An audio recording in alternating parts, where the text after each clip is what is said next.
오늘 하나님 말씀 히브리서 11장 5절 6절을 함께 합독하겠습니다. 믿음으로 에녹은 죽음을 보지 않고 옮겼으니 하나님이 저를 옮기심으로 다시 보이지 아니하니라. 저는 옮기우기 전에 하나님을 기쁘시게 하는 자라 하는 증거를 받았느니라. 믿음이 없이는 기쁘시게 못하나니 하나님께 나아가는 자는 반드시 그가 계신 것과 또한 그가 자기를 찾는 자들에게 상 주시는 이심을 믿어야 할지니라. 아멘. 지난 주일에 이어서 아브라함 이전의 믿음의 선진들 중에 에녹에 대해서 말씀을 드리겠습니다. 에녹은 하나님과 동행하는 삶을 살았다. 그리고 에녹은 하나님을 기쁘시게 하는 삶을 살았다라는 말씀에서 은혜 받으시기를 바랍니다. 에녹은 하나님을 기쁘게 하는 가장 강력한 증인이었다, 이런 뜻입니다. 에녹은 오직 믿음으로 하나님을 기쁘게 했습니다. 그 믿음의 비밀이 무엇일까요? 그것이 오늘 히브리 11장 6절의 말씀입니다. 에녹의 믿음은 크게 두 골격을 가지고 있는데, 하나는 반드시 그가 계신 것을 믿었다는 거죠. 오늘 우리는 이 믿음의 대상을 확실하게 해야 될 줄로 믿습니다. 그는 하나님의 존재와 그 능력과 그의 사역에 대해서 반드시 정말 하나님이 하신 것을 믿었습니다. 그리고 두 번째는 그가 상 주시는 이심을 믿었습니다. 하나님은 약속을 하셨고 또한 그 약속을 신실하게 지키시는 하나님인 줄 믿으시기 바랍니다. 그 약속에는 그런데 뭐가 있는가? 영화로운 상급이 예비되어 있다. 하나님은 선악간에 보상하시는 공의로우신 하나님이다, 이런 뜻입니다. 보상이란 것은 전적으로 하나님 자신의 행위인 것이죠. 우리가 어떻게 해서 주는 게 아니라 하나님이 주시기 때문에 그렇습니다. 예수님이 이런 비유를 합니다. 이제 한 농부에게 있어서 아침부터 아침 8시부터 오후 5시까지 일을 해야 되는데 계속 아침 8시부터 나온 사람이 있는가 하면 어떤 사람은 12시부터 나왔어요. 어떤 사람은 3시부터 나왔어요. 그런데 임금을 줄 때 맨 3시부터 나온 사람에게 한 달란트를 줘요. 그러니까 12시에 나온 사람은 나는 적어도 한 달란트 반은 주겠구나 생각했는데 또 한 달란트를 줘요. 8시에 나온 사람들은 당연히 내가 한 달란트 반 이상은 받겠다 그랬는데 또 한 달란트를 주는 거예요. 누구 마음이에요? 주인의 마음이에요. 주인의 마음. 오늘 우리에게 상 주시는 것은 하나님의 마음입니다. 이새의 아들 다윗이 하나님의 마음에 쏙 드니까 하나님께서는 다윗을 뭘로? 사무엘에게 기름을 부어서 이스라엘의 왕으로 세우게 되었습니다. 에녹의 믿음은 이론적인 죽은 믿음이 아니었습니다. 에녹의 믿음은 행함으로 온전케 되는 믿음이었어요. 믿음이 그랬기 때문에 하나님을 기쁘시게 할 수 있었습니다. 하나님을 기쁘시게 한다는 것은 나의 이기심을 만족시키는 삶의 구호나 또는 액세서리가 결코 아닙니다. 참으로 하나님께로부터 나의 존재와 나의 인격과 나의 삶이 다듬어져 가야 되는 거예요. 계속 다듬어져 가야 되는 거예요. 그래서 우리는 따라 쓰세요. 되어진 존재가 아니라 되어져 가는 존재다. 예. 그러니까 의인은 없나니 하나도 없어요. 우리는 끊임없이 의인으로서의 믿음을 가지고 의인이라 칭함받고 그 믿음을 이루기 위해서 끊임없이 정진해 나가야 될 줄로 믿습니다. 그래서 우리의 인격이 예수님을 닮아가야 됩니다. 우리의 삶이 예수님이 가신 그 길을 걸어가야 됩니다. 우리 찬양을 하나 부르겠습니다. 우리 잘 아는 찬양이죠. 원하고 바라고 기도합니다. 원박이 찬양.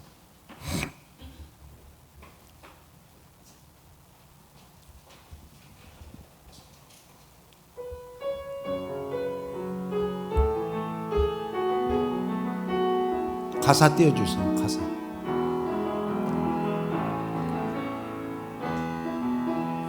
살아가는 동안에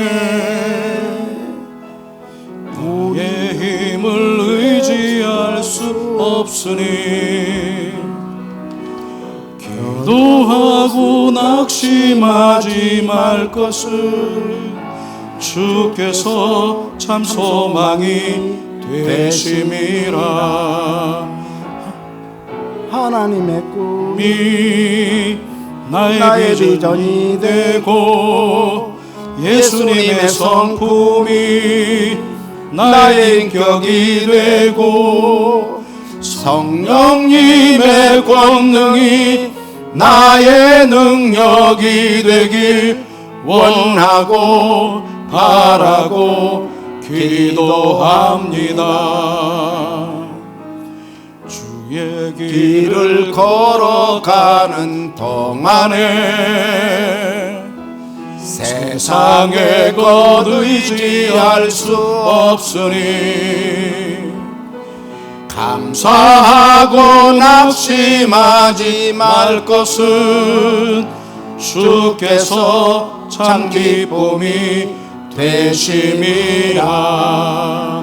하나님의 꿈이 나의 비전이 되고 예수님의 성품이 나의 인격이 되고 성령님의 권능이 나의 능력이 되길 원하고 바라고 기도합니다.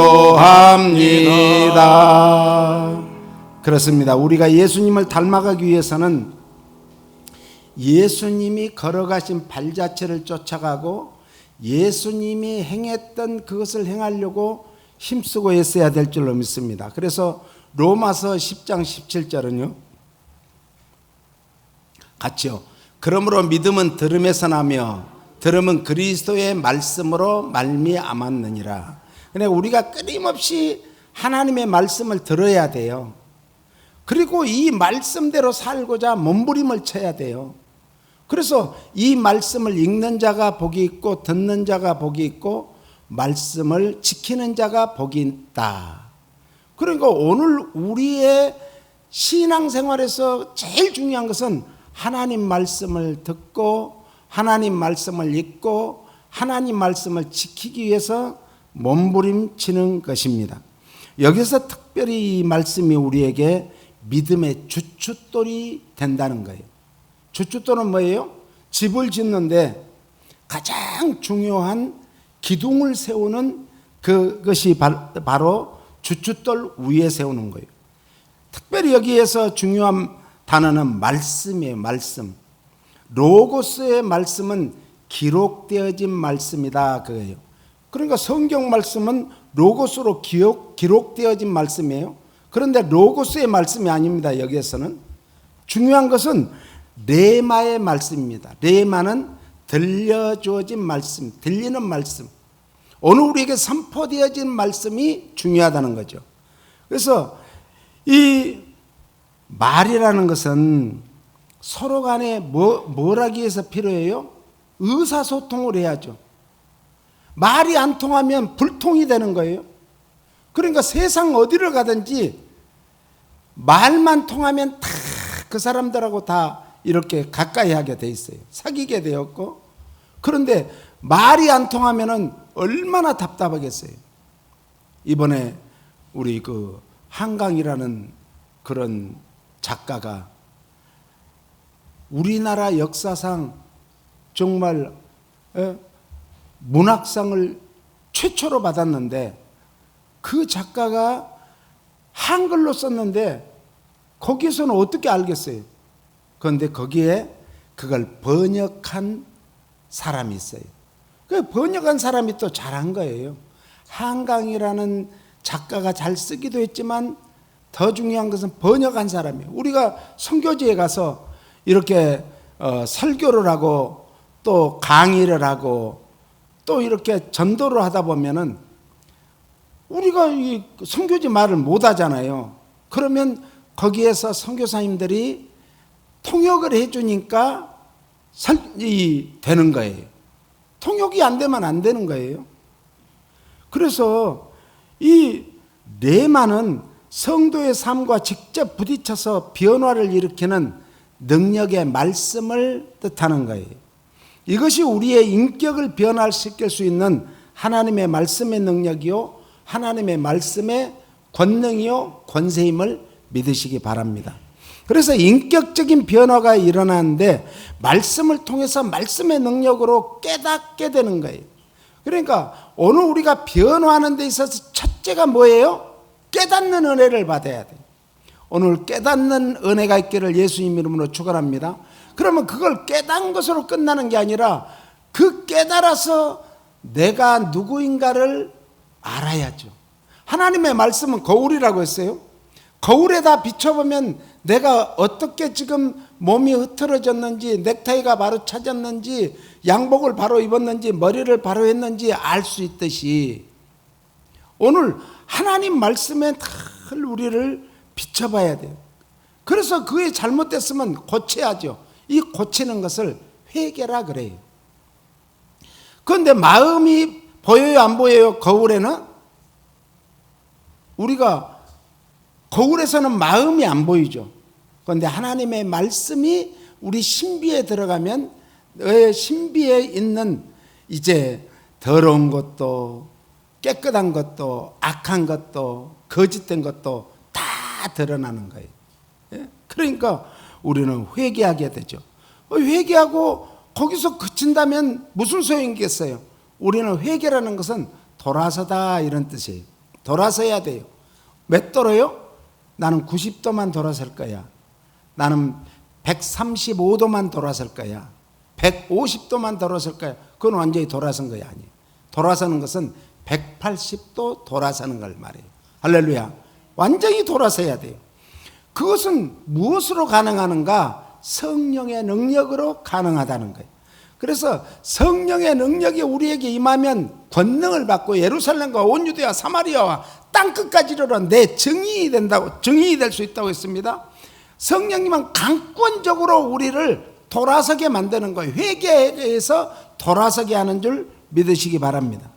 사울이 어마어마한 권세를 가졌어요. 검찰총장이라는 권세를 가졌어요. 그 권세를 가지고 지금까지 많은 이제 율법에, 유대교의 진리에 맞지 않는 행동을 하는 사람들을 잡아다가 옥에도 가두고 죽는데도 내어주는 그런 엄청난 권세를 가졌는데 어느 날 그날도 똑같이 이제 보고를 받았어요. 다메섹에 가면은 또 그리스도인들이 많이 있는데 이 당시에는 예수님의 십자가의 복음을 전하면 이건 이단이라 그랬어요. 그래서 그 사람들을 잡으려고 뛰어가던 중에 하늘에서 빛이 나면서 소리가 들리기를 사울아 사울아 네가 왜 나를 핍박하느냐? 당신이 누구십니까? 나는 네가 핍박하는 예수다. 오늘 우리는 그 바울이 이제 인생의 터닝 포인트가 거기에서 일어나게 되는 거예요. 우리도 인생의 터닝 포인트가 일어나야 돼요. 믿음은 내가 어떤 체험이 있어야 되는데 그 체험을 통해서 인생의 터닝 포인트가 일어나야 되는데 그 터닝 포인트가 말씀에 내가 그릇되게 살고 있다면 말씀으로 돌아오는 것이 터닝 포인트. 에레미야 23장 28절로 29절에는요 같이요. 나 여호와가 말하노라. 몽사를 얻은 선지자는 몽사를 말할 것이요 내 말을 받은 자는 성실함으로 내 말을 말할 것이나 겨와 미를 어찌 비교하겠느냐. 여기 몽사는 꿈을 말해요. 꿈. 그 다음에 나 여호와가 말하노라. 내 말이 불같지 아니하냐. 반석을 쳐서 부스러뜨리는 방망이 같지 아니하냐. 하나님의 말씀은 때로는 우리를 쳐 부술 때가 있어요. 그래서 내가 막 이 육체가 힘든 게 아니라 내 속마음이 막 괴로워서 미칠 때가 있어요. 이런 체험이 있어야 됩니다. 이것을 거듭남이라 그래요. 거듭남. 거듭남의 체험이 없으면 절대로 신앙생활하는데 정말 힘이 없고 능력도 없고 또 구원받을 수 없어요. 물과 성령으로 거듭나야 된다고 했어요. 거듭나지 않으면 안 되는 거예요. 그래서 예레미야는 유다가 망하는 하나님의 말씀을 받자 마음이 상했습니다. 그리고 모든 뼈가 떨리며 포도주에 취한 사람과 같이 되었습니다. 우리의 인격을 변화시킬 수 있는 몇 가지가 있는데 인간적인 변화와 인간적인 변화에는 이제 뭘 통해서? 고난을 통해서. 그래서 고난이 없으면 사생아라 그랬어요. 아비 없는 자식이라 그랬어요. 고난이 우리에게는 필요합니다.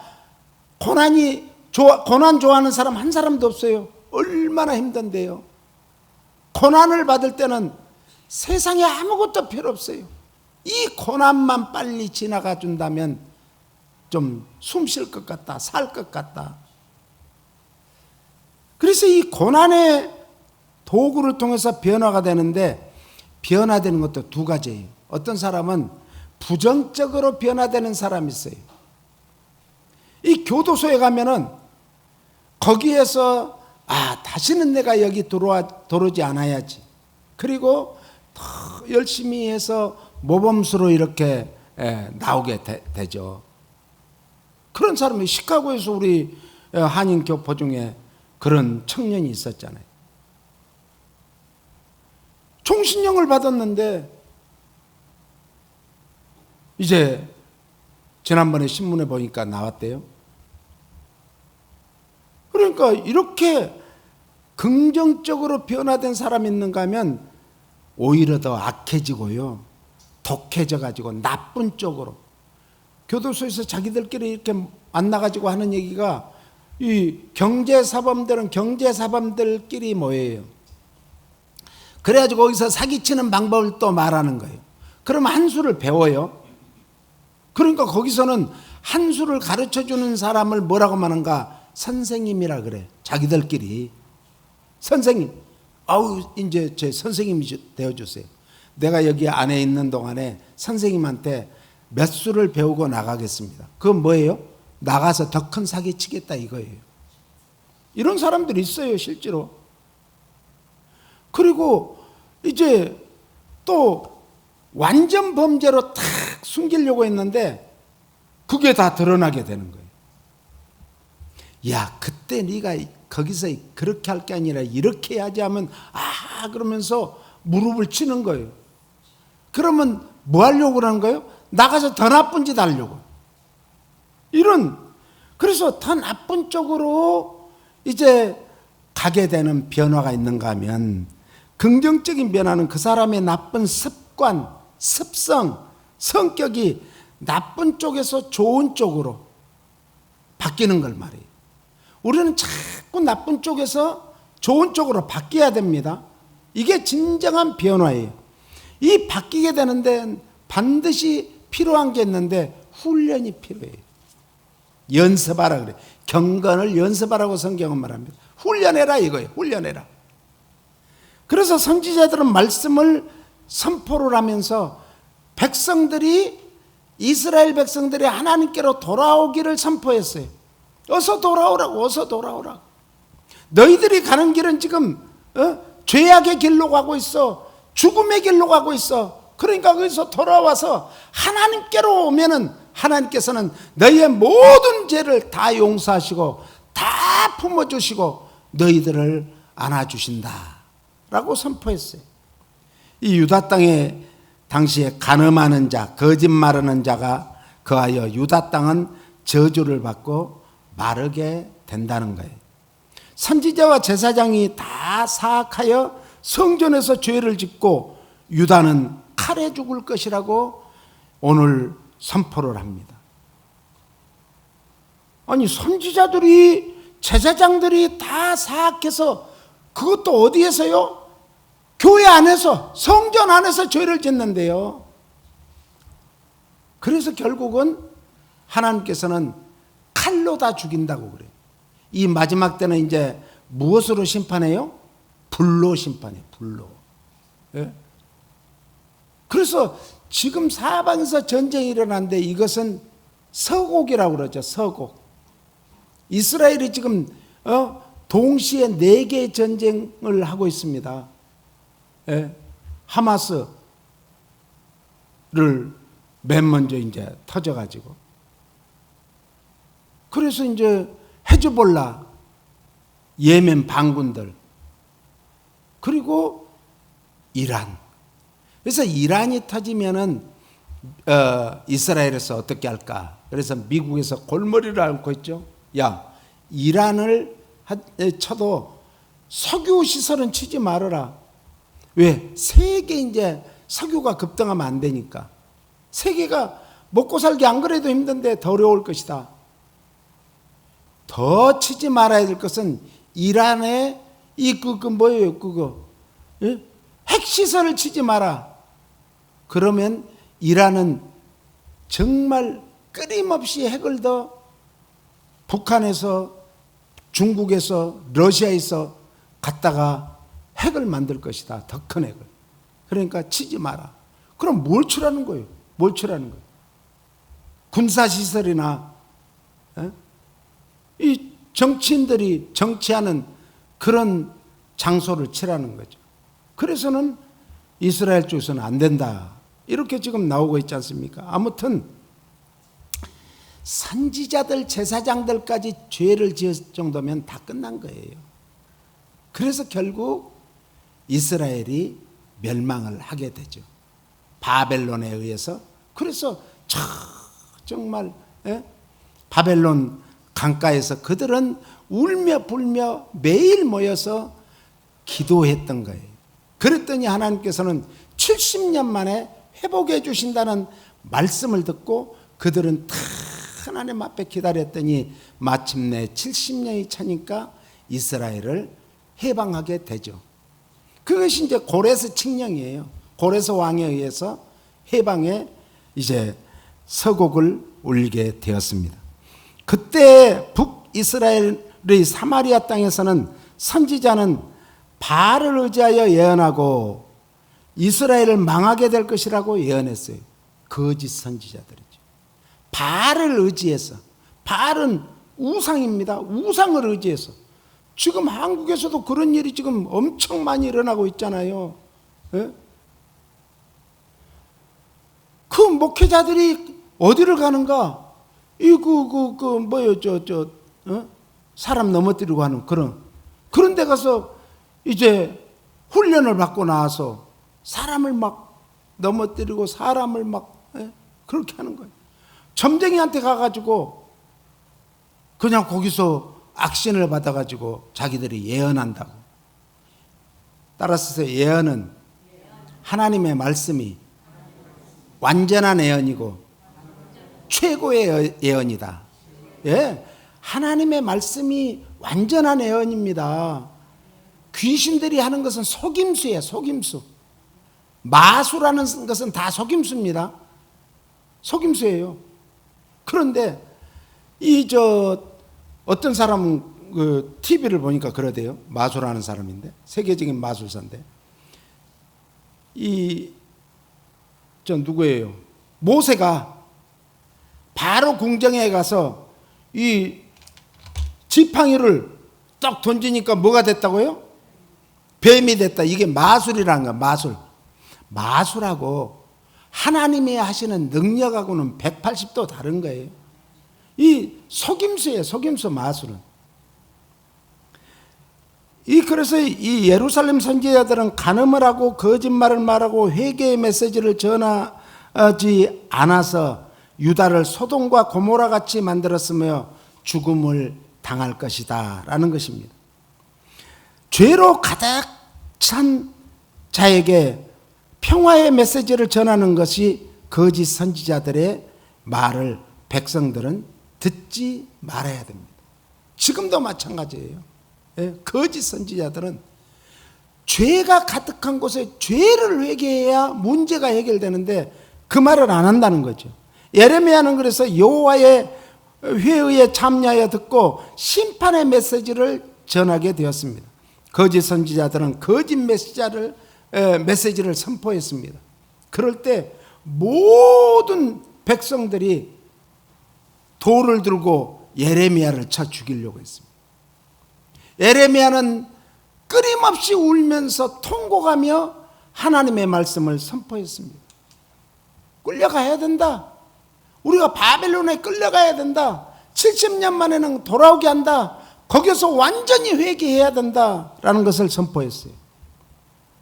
거짓 선지자들은 꿈을 꾸고 그 메시지를 전하여 백성들에게 하나님의 말씀을 잊어버리게 하는 것이 목적이었어요. 하나님의 말씀을 잊어버리면 끝장난 거예요. 하나님의 말씀은 뭐 같다고요? 불 같고 방망이 같은 말씀은 거짓 선지자들을 오히려 쳐 부숴 버리고 말았습니다. 오늘날은 어떻습니까? 하나님의 말씀은 1.1획도 변함이 없나 하나님의 말씀을 가감없이 전하고 들어서 우리의 신비에 새겨야 될 줄로 믿습니다. 하나님의 말씀을 전하면은 딱딱하다 그래요. 예? 깝깝하다 그래요. 그런데요, 하나님의 말씀은 절대로 깝깝한 것이 아니고 아닌 거예요. 예? 이 말씀은 생명의 말씀이. 하나님의 말씀을 우리는 들었다면은 우리의 삶 속에서 적용하는 것이 인격입니다. 그 인격이에요. 야고보 1장 19절 보겠습니다. 같이요. 내 사랑하는 형제들아 너희가 알거니와 사람마다 듣기는 속히 하고 말하기는 더디하며 성내기도 더디하라. 사람의 성내는 것이 하나님의 의를 이루지 못함이니라. 그러므로 모든 더러운 것과 넘치는 악을 내어버리고 능히 너희 영혼을 구원할 바 마음에 심긴 도를 온유함으로 받으라. 여기서 도는 하나님의 말씀을 말해요. 그러므로 너희는 도를 행하는 자가 되고 듣기만 하여 자기를 속이는 자가 되지 말라. 시험을 통한 믿음의 성숙도를 말해주는 거예요. 믿음의 인격을 말해주는 거예요. 그리고 더 나아가서 시험을 통해서 믿음이 어떻게 된다? 온전케 된다는 거예요. 그러니까 불같은 시험, 용광로에 이제 금광석이 들어가야 나올 때는 그 금광에서 그 돌에서 금이 들어있는 돌에서 금만 뽑아내 가지고 나중에는 순수한 금이 된다는 거죠. 이 인간적인 열정을 그래서 우리는 인간적인 열정은 억제를 할 줄 알아야 돼요. 자신이 억제를. 그래서 우리가 인간적인 열정도 있어야 되죠. 그런데 더 중요한 것은 하나님 앞에서의 열정이 중요한 거예요.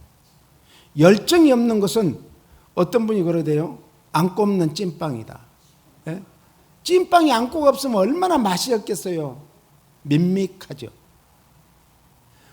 열정이 있어야 되지만은 그 열정이 어떤 열정이냐에 따라서 다르다는 거죠.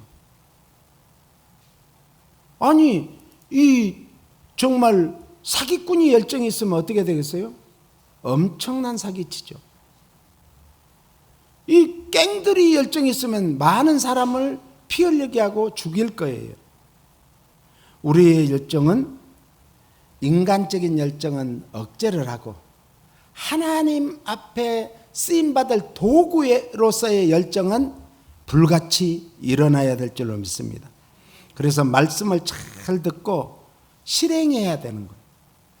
말씀은 하나님이 그냥 하신 말씀이 아니에요. 너희들이 이렇게 살아야 영생을 얻고 구원을 얻고 영생을 얻고 이 땅에서도 잘 되고 영원한 나라에 갈 수 있다라는 것이 하나님 말씀이에요. 그리고 이 하나님의 말씀을 우리가 잘 듣고 살기 위해서는 뭘 해야 되는가? 사회적으로 봉사를 하라는 거예요.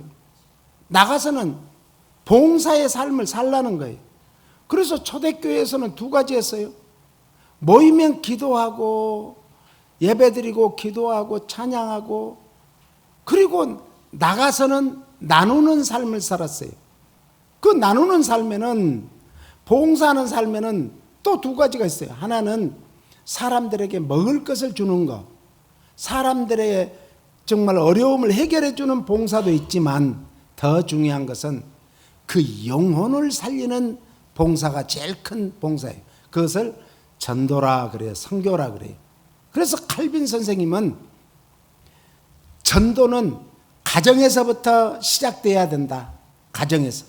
내 가정에서 선교가 되어지지 않으면 외국에 가서 선교하는 것은 가식일 수가 있다. 가식. 나를 모르는 사람들 앞에서 선교하는 것은 가식일 수가 있다는 거죠. 가정에서부터 시작해야 된다는 거예요.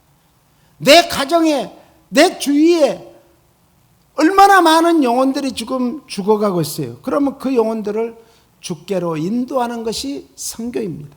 그러므로 온전한 믿음의 인격적인 신앙생활은 정체되면 우리는 그대로인 줄 아는데 퇴보예요. 퇴보. 정체되어서는 안 된다는 거죠. 결국은 영적으로 자기도 죽게 된다는 거예요. 그래서 히브리서의 제일 중요한 단어가 뭔 줄 아세요? 유통이에요. 유통. 유통이 뭐예요? 흘러가게 해야 된다. 흘러가게 해야 된다. 유통입니다. 유통. 흘러가게 해야 돼요.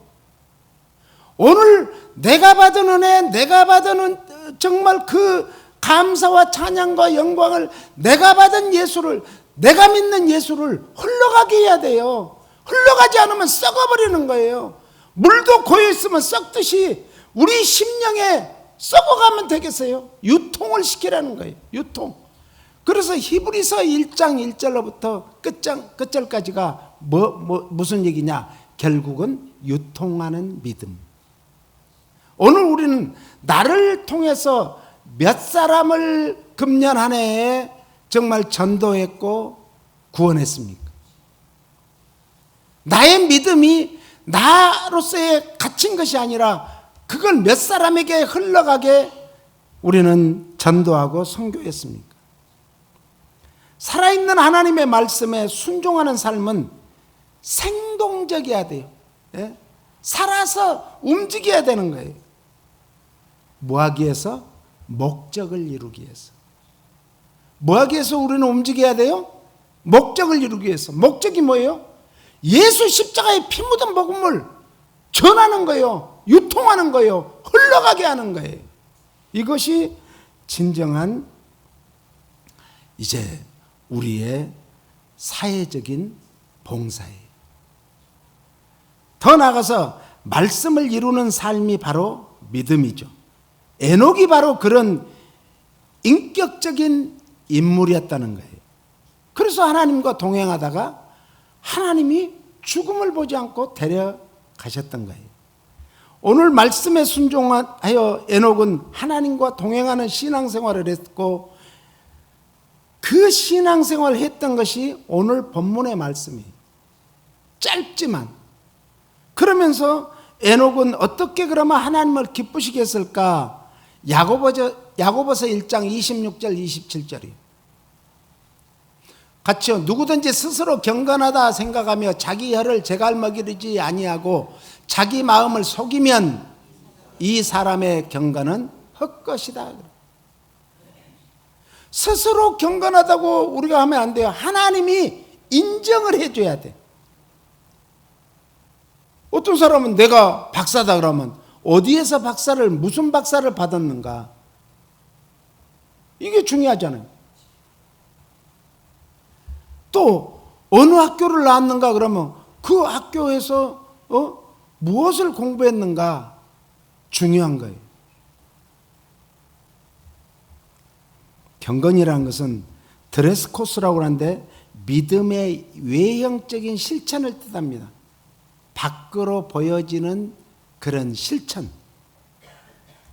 그 경건이 27절에 보니까 읽어볼까? 하나님 아버지 앞에서 경결하고 더러움이 없는 경건은 곧 과와 과부를 그 환난 중에 돌아보고 또 자기를 지켜 새 속에 물들지 아니하는 이것이니라.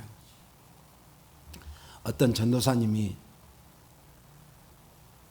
서울에 청량리를 가면 588 이 창녀촌이 있는데 내가 은혜를 많이 받아가지고 자기가 창녀촌을 없애겠다고 전도를 해서 없애겠다고 탁 그들이 예수 믿고 이런 일을 안 하게끔 하겠다 하고 정말 열심으로 4년 동안 했는데 나중에 포주가 됐어요. 더 나쁜 짓을 하게 되는 거예요. 왜? 자기를 지켜야 되는데 자기를 지키지 못하고 세속에 물들어 버리니까 그런 거예요. 환난 중에 돌아보는 것, 경건은 고아와 과부를 당시에 대표적인 사회적 약자가 바로 고아와 과부였기 때문에 그래요. 이 돌아본다는 것은 따라서요, 남의 필요를 채워주기 위해서 가는 것을 말합니다. 우리말로 하면 신방을 하라 이거예요. 신방. 신방을 하라. 이것이 복음의 사회성이라는 거예요.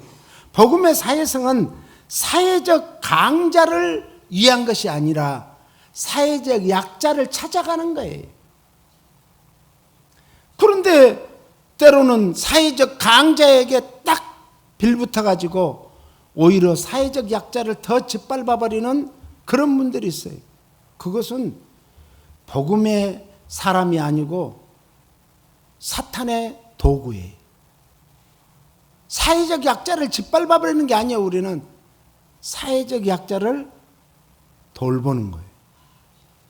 그래서 우리는 이제 늘 내 주위에 그런 사람들을 돌아봐야 돼요. 제가 이거 우리 집사람하고 한 10몇 년 전에 인천 주안장로교회를 갔어요. 그랬더니 그 주안장로교회 목사님이 권사님을 소개해 줬어요. 그래서 그 권사님이 뭘 좋아하냐고 그래서 뭘 좋아한다 그랬더니 자기들이 잘 아는 데 있다고 산속으로 이제 갔는데 거기가 지금 그 식당이 리모델링 하는 중이라 장사를 안 한다고 그래서 다시 산속에서 나와가지고 시내 좋은 식당으로 인도했어요. 거기서 얘기를 듣다 보니까 그 권사님이 1년에요 10,000명, 15,000명을 전도를 해요. 1년에. 그러니까 자기 남편이 조그만 중소기업을 했는데 자기는 오직 전도만 하고 다녔더니 자기 남편 회사가 잘 되는 거예요. 그래서 조금 했던 그 회사가 자꾸 커진 거예요. 그런 간증을 하면서 전도가 그렇게 중요하다는 것을 말씀하는 것을 들었습니다. 그런데 이 권사님은 사회적 약자들을 찾아가서 이제 그들이 필요한 것을 사다 주고 그들이 필요한데 해주는 거예요. 다 가려운 부름을 우리말로 뭐예요? 긁어준 거예요. 그러니까 어떤 분은 자기 아파트에 사는데 정말 힘겹게 사는 거예요. 애들끼리 미국 같으면 얼음도 없죠. 애들끼리 그냥 애들이 3명인데 애들끼리 그냥 집에다 놔두고 부부가 일하러 가는 거예요. 왜? 힘드니까. 그 어느 날 가서 띵동띵동 해도 문을 안 열어주는데 안에서는 애들이 우는 소리는 들리고 그래서 이제 거기 경비실에 얘기해가지고 들어가 보니까 애들이 막 그냥 응가도 해놓고 막 비피도 해놓고 막 엉망진창인데 그걸 다 지어준 거예요. 애들도 다 목욕시켜주고 다 씻어주고 그리고는 이제 먹을 것도 사다 주고 그 엄마가 올 때까지 기다렸다가 퇴근해서 오니까는 여느 나라 같으면은 냄새가 나고 막 더럽고 할 텐데 깨끗이 됐는데 아니 설거지를 하고 있는 이 권사님을 본 거예요. 애들이 맛있는 거 먹고 있는 거예요. 그리고 전도도 몇 번 받았기 때문에 이 권사님은 아는데 깜짝 놀란 거예요. 그래가지고 저 같은 것도 권사님 따라서 교회 갈 수 있어요? 그러니까 무슨 소리 하냐고. 그래서 그 가족 5명이 이제 전도를 받았는데 이 가족 부부가 또 애들이 있으니까 그 애들하고 친한 그런 이웃들, 친척들을 데려온 게 그 사람들이 100몇십 명을 데려왔대요. 그분 두 분이. 사회적 약자, 이 이웃과의 관계에서 속에서 우리는 신앙이 빛나야 되는 거, 발휘되어야 되는 거예요. 의식이나 외형적인 것이 아닙니다. 진정한 복음은 자기 자신을 살핀 다음에 이웃을 돌보는 거예요. 그런데요, 그 전제 조건이 뭔가 우리가 옹기우기 전에 해야 된다는 거예요. 언제 하라는 거예요? 이 세상에 살아있을 때. 죽으면은 할 수 없다는 거예요. 살아있을 때. 우리는 언제 갈 줄 모릅니다. 먼저 왔다 해서 먼저 가는 것도 아닙니다. 늦게 왔다 해서 늦게 가는 것도 아니에요. 우리는 순차대로 가는 게 아니라 언제 갈지 모르는 인생이에요. 예수님께서 갈보리 언덕에서 3개의 십자가가 세워졌습니다. 가운데는 예수님의 십자가, 오른쪽 십자가에는 한 강도의 십자가, 왼쪽 십자가에도 흉악한 한 강도의 십자가가 달려 있어요. 그때 39절에 이 누가복음 23장 39절에 보니까 달린 행악자 중 하나는 비방하여 가로되 네가 그리스도냐가 아니냐 너와 우리를 구원하라 해야 돼. 이 흉악한 한 강도는 예수님을 비방하면서 야 네가 그리스도라며 그러면 너도 여기서 뛰어내리고 우리도 좀 구원해줘 이 말씀이에요. 그래서 한 강도가 다른 한 강도가 이렇게 말합니다. 40절 하나는 그 사람을 꾸짖어 가로되 내가 동일한 정죄를 받고서도 하나님을 두려워 아니하느냐. 계속 우리는 우리의 행한 일에 상당한 보응을 받는 것이니 이에 당연하거니와 이 사람의 행한 것은 옳지 않는 것이 없느니라 하고 가로되 예수여 당신의 나라에 임하실 때 나를 생각하소서 하니 예수께서 이르시되 내가 진실로 내게 이르노니 오늘 내가 나와 함께 낙원에 있으리라 하시니라. 우리가 사실 죽으면요 그 영이 떠나서 바로 천국으로 가든지 지옥으로 가든지 합니다. 그러니까 죽기 전에요 안 믿는 사람들 보면 막 악을 쓰면서요, 저는 그런 걸 봤어요 실제로. 옛날에 목사님 따라가서 이제 봤는데 악을 쓰는데요 얼마나 무서운지 이빨이 7개가 부러져 버려요. 예, 어쩌다 그때도 가니까 야 그렇게 무서운가 봐.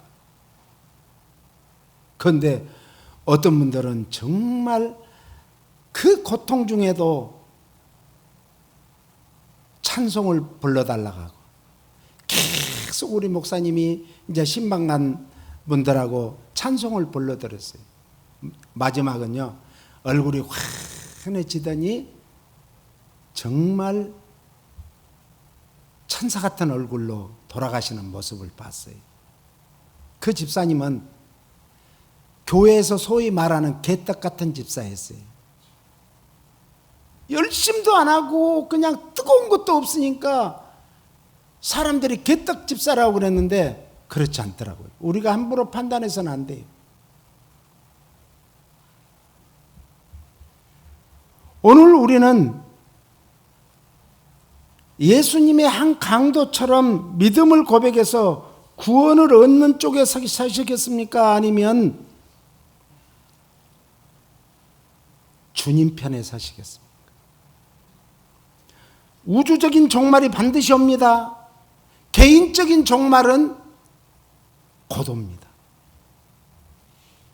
반드시 구원받은 성도들에게는 옮기기 전에 증거를 보여줘야 됩니다. 이 증거는 주님이 재림하시기 전까지 하나님 앞에 서는 날까지 증거될 것입니다. 마리아의 헌신을 주님이 재림하실 때까지 계속 오고 오는 세대에 증거될 것이라고 말씀하셨습니다. 그리고 우리의 자자손손들에게 확실히 증거되어져야 됩니다. 믿음은 안다는 것이 느끼는 것이 아닙니다. 믿음은 따라서 곧 인격적인 삶 속에서 나타나야 합니다. 나의 인격적인 삶 속에서 나타난 것이 믿음이지, 내가 성경을 얼만큼 알아? 어떤 분과 같이 성경을 다 외워? 소용없어요. 그걸로 되는 게 아니에요. 우리는 죽음 자체만 보고 속단하지 마시기 바랍니다. 믿음은 곧 삶이어야 합니다. 믿음은 삶 속에서 훈련을 통해서 보여줘야 합니다. 그래서 베드로후서 1장 1절은 이렇게 말합니다. 예수 그리스도의 종과 사도인 시몬 베드로는 우리 하나님과 구주 예수 그리스도의 의를 힘입어 동일하게 보배로운 믿음을 우리와 같이 받은 자들에게 편지하노니. 믿음을 무슨 믿음이라고 베드로 사도는 말이에요? 보배롭다. 그러면서 4절에 뭐라고 말하는가? 이로써 그 보배롭고 지극히 큰 약속을 우리에게 주사 이 약속으로 말미암아 너희로 정욕을 인하여 세상에서 썩어질 것을 피하여 신의 성품에 참여하는 자가 되게 하려 하셨으니. 우리의 영성은 신의 성품을 우리가 닮아가는 거예요. 본래 하나님이 우리 코에 생기를 불어넣어 주셨을 때, 그래서 우리가 생명이 됐잖아요. 하나님의 영이 우리 안에 들어옴으로 말미암아 산 영이 된 거예요. 그래서 우리는 그때부터 무엇을, 신의 성품이 바로 그거예요. 보배로운 믿음은 예수님의 인격을 가져야 되는데, 오늘 우리가 아주 중요한 말씀이 빌립보서 2장 5절로 8절에 나와요. 너희 안에 이 마음을 품으라 곧 그리스도 예수의 마음이니 그는 근본 하나님의 본체신 하나님과 동등됨을 취할 것으로 여기지 아니하시고 오히려 자기를 비어 종의 형체를 가져 사람들과 같이 되었고 사람의 모양으로 나타났음에 자기를 낮추시고 죽기까지 복종하셨으니 곧 십자가에 죽으심이라. 예수님의 마음을 품는다는 것은 예수 그리스도를 나의 인생의 주인공으로 모시고 살겠습니다, 이런 고백이, 예수 그리스도를 중심으로 모든 나의 가치관, 인생관을 결정하겠습니다. 예수 그리스도의 성품을 닮아서 예수님처럼 살아가겠습니다. 항상 예수 그리스도의 구세고의 은혜를 기억하고 감사함을 하는 삶을 살아가겠습니다라는 고백이. 그래서 예수님은 첫째도 겸손, 둘째도 겸손, 셋째도 겸손. 우리도 신앙생활에서 제일 중요한 것이 내가 어떤 것을 했다고 해서 으쓱대는 게 아니고, 내가 어떤 것을 못했다고 해서 정말 의기소침한 게 아니라, 우리는 항상 주님을 바라봄으로 항상 겸손하게 살아야 될 줄로 믿습니다. 예수님처럼 살기 원하십니까? 그렇다면 그는 근본 하나님의 본체시나 하나님이시나 이 말이에요. 예수님이 하나님이세요. 그런데 하늘의 보좌를 버리시고 말씀이 육신을 입고 사람의 모양으로 나타났대요. 종의 형체까지 가졌대요. 그러므로 이 근본 하나님이시다 이 말은 원어의 뜻에 보니까 따라서 본래부터 생존하고 있는, 본래부터 가지고 있는, 이런 뜻이에요. 하나님은 본래부터 누가 이스라엘에서 있는 것도 아니고 스스로 존재하는 분이다. 스스로. 오늘 그 하나님이 우리를 택하셨습니다. 그 하나님이 에녹을 옮겨온 것 같이, 죽음을 보지 않고 옮긴 것 같이 우리에게도 그런 놀라운 은혜의 축복이 있기를 바라고, 그것이 바로 증거가 되어서 우리 풍성교회 어떤 장로님, 어떤 집사님, 어떤 권사님 보니까 정말 하나님 앞에 증거를 남겼구나 하는 그런 간증거리가 있기를 바랍니다. 그렇게 해서는 뭘 해야 되는가? 자기를 비워야 돼. 그래서 예수님이 맨 먼저 입을 열어 가르쳐 가라사대 때 심령이 가난한 자는 복이 있나니 천국이 저희 것이며, 이게 뭐예요? 자기를 비우라는 거예요. 자기를 비우라는 거예요. 자기를 비우는 가장 중요한 훈련이 애통해야 된다는 거예요. 회개해야 된다는 거예요. 그것은 우리의 힘과 능으로 안 되기 때문에 성령님을 의지하시고 성령님을 구하시고 성령 충만 받아서 남은 여생에 예수님처럼, 바울처럼, 그리고 에녹처럼 죽음을 보지 않고도 갈 수 있는 우리 모두가 되기를 예수님 이름으로 축복합니다. 그렇습니다, 주님. 오늘 우리가 살아도 주를 위해서 살고 죽어도 주를 위해서 죽나니 사나 죽으나 주의 것이라고 했습니다. 오늘 우리가 이 세상을 살아가면서 하나님의 것으로 우리가 살아갈 수 있는 저희들 되게 하여 주시옵소서. 예수님 이름으로 기도합니다. 아멘.